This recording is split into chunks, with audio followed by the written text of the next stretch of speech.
Hey Al, back for a really quick video here, I think. This is a suggestion from one of our local group members. He mentioned that it would be pretty useful if I talk about AWG in context of stranded wires and why that's important.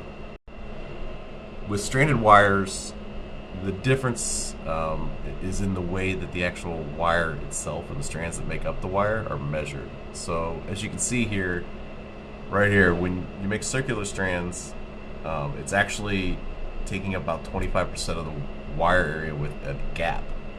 So whereas a solid wire is a true gauge that's measured, stranded, a little bit different because you have to make up for that loss with that space.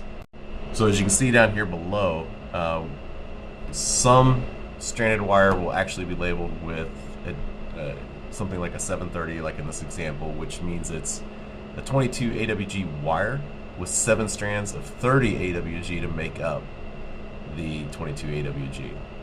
Now, many wires and cables that you're going to buy are not going to label this. They're not going to show you. So, because we are who we are, we went a little bit further with some of our testing. Just real quickly to show you what I'm talking about here, and this is not an apples to apples comparison type here, it's just to show you the size difference in the strands that you'll find in cables.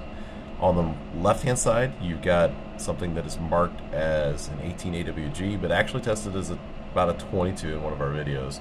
And I apologize for the focus, but these are really tiny. But these are the individual strands that are in the cable. So in this particular instance, this cable has about 34 strands of roughly 30 gauge wire to make up what they're calling an 18 AWG cable, but again, our video showed to be a 22. The right side here, we've got a cable that we've been working on developing with the manufacturer to meet our specs, and this is a 16 AWG cable, true 16 AWG cable, U1007 wire that works as best we could possibly make it. This is actually made up of 26 28 gauge wires to make up the 16 AWG, and you can see the thickness here. And again, it's not a fair comparison between these two because this is intended to be a smaller cable here on the left, but you can get what we're talking about how these are wrapped together to develop the desired thickness, desired gauge. So anyway, the article behind me here is straight from Wikipedia. I know most folks are not going to get into the weeds on this and not going to tear apart their own cables they just bought to measure.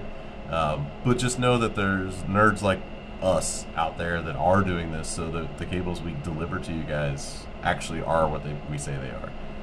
We want everybody to be safe out there. We don't want anybody to have any problems, and we want to have absolute trust with our customers. Stay safe.